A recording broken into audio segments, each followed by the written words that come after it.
अस्सलाम वालेकुम दोस्तों, कैसे हो? उम्मीद है कि सब खैरियत से होंगे। अल्लाह आप लोगों को ऐसे ही खुश रखे। चलिए आज के किस्से की तरफ बढ़ते हैं। एक नौजवान को एक लड़की से मोहब्बत हो गई। उसने अपने सबसे जिगरी दोस्त से ये राज की बात शेयर की और कहा कि यार, मुझे अपने मस्जिद के जो इमाम साहब है ना, मुझे उनकी बीवी से मोहब्बत हो गई है, क्या तू मेरी मदद करेगा? तो उस दोस्त ने पूछा कि क्या मदद करूं और मैं कैसी मदद कर सकता हूं?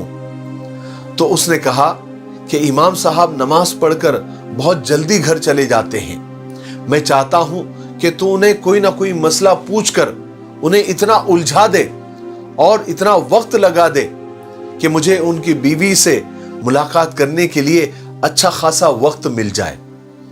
उस दोस्त ने कहा कि ठीक है, मैं तुम्हारी मदद करूंगा और मैं ऐसा ही करूंगा जैसा तुमने मुझसे कहा है। हालांकि वो दोस्त कभी मस्जिद नहीं गया था, लेकिन दोस्त के लिए जाने लग गया। वो रोजाना इमाम साहब को नमाज के बाद रोकता और कोई ना कोई मसला पूछता और काफी वक्त लगा देता।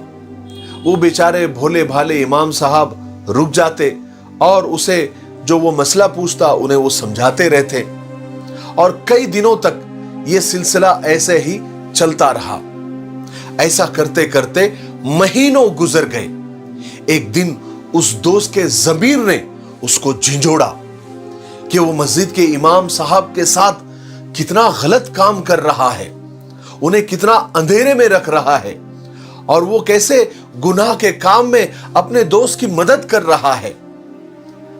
इस बात से वो शर्मिंदगी और नदामत से डूबे हुए लहजे में उसने एक दिन इमाम साहब से कहा कि इमाम साहब, मुझे माफ कर दीजिए। इमाम साहब ने कहा, क्यों भाई, क्या हुआ? तो उस दोस्त ने कहा कि दरअसल इमाम साहब, मुझे कोई मसला नहीं पूछना होता था, बल्कि मैं अपने दोस्त की मदद कर रहा था। वो और आपकी बीवी एक दूसरे से मोहब्बत करते हैं। आप जल्दी घर चले जाते थे, इसलिए उनको मौका नहीं मिलता था कि वो आपस में मिल सके। इसलिए उनकी मदद के लिए मैं आपको कोई ना कोई रोजाना एक मसला पूछकर आपको रोके रखता था। तो इमाम साहब मुस्कुराने लगे, बल्कि जोर जोर से हंसने लगे। कहने लगे, भाई, ये बड़ी अजीब बात है। अभी तक तो मेरे माँ बाप ने मेरी शादी ही नहीं की, फिर तुम्हारे दोस्त को मेरी किस बीवी से मोहब्बत हो गई? और ना कोई मेरी बहन है, ना कोई बीवी है। फिर इमाम साहब ने कहा, याद रखो, अल्लाह तबारक व तआला का कुरान पाक में साफ साफ ऐलान है और अल्लाह ताला ने वादा किया है कि हम नेक मर्दों के लिए नेक औरतों का ही इंतखाब करते हैं, नेक मर्दों के लिए नेक बीवियां ही चुनते हैं और खबीस मर्दों के लिए और बदकिरदार मर्दों के लिए बदकिरदार और खबीस औरतों को ही चुनते हैं।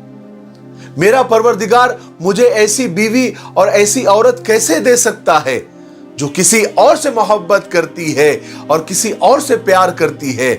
ऐसा कभी नहीं हो सकता। मेरा परवरदिगार, मेरा रब मेरे साथ ऐसा नहीं कर सकता। वो दोस्त तो सोच में पड़ गया, शौक में पड़ गया कि इमाम साहब की तो अभी तक शादी नहीं हुई, तो फिर मेरा दोस्त किसके घर पर और किसकी बीवी से मुलाकात करता है?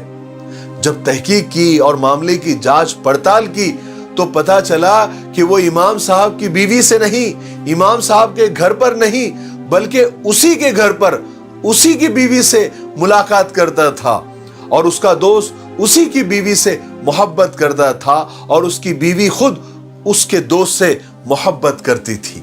हाय हाय, गर्ज की दोस्ती थी, मतलब का जमाना था, दिल में दुश्मनी थी, दोस्ती तो बहाना था। गुनाहों में मदद करने का अंजाम ऐसा ही होता है।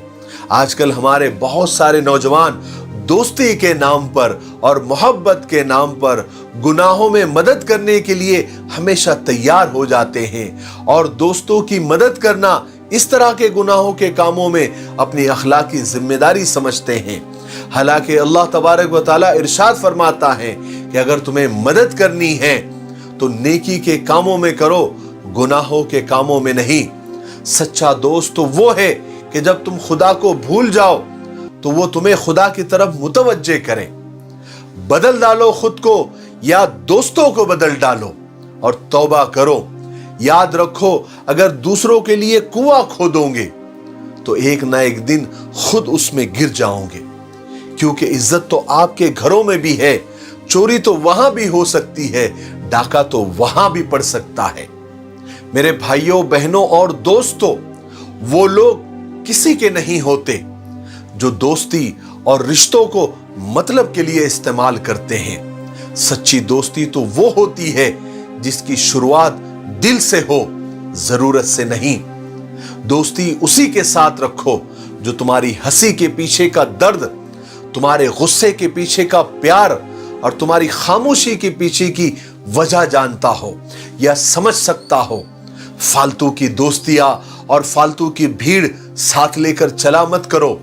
ये लोग तुम्हें सिर्फ नुकसान पहुंचा सकते हैं, तुम्हारी तरक्की में आड़ बन सकते हैं, इससे ज्यादा कुछ नहीं। दोस्त चेहरा देखकर नहीं, चाहत और अखलाक देखकर बनाओ।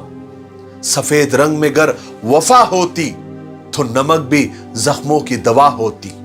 और आखिर में दोस्ती पर एक आखिरी बात कहकर अपनी बात को खत्म करता हूं कि दोस्त घड़ी की सुइयों की तरह होने चाहिए। कोई छोटा, कोई बड़ा, कोई स्लो, कोई फास्ट, लेकिन जब किसी एक के 12 बज रहे हो तो सब एक साथ होने चाहिए। इसी को दोस्ती कहते हैं। मुझे उम्मीद है कि आज के किस्से से और आज की इस कहानी से हमको बहुत कुछ सीखने को मिला होगा। मेरे लिए, पूरी उम्मत के लिए और पूरी इंसानियत के लिए खैर और भलाई की दुआ करते रहे। अस्सलामु अलैकुम व रहमतुल्लाहि व बरकातुहू।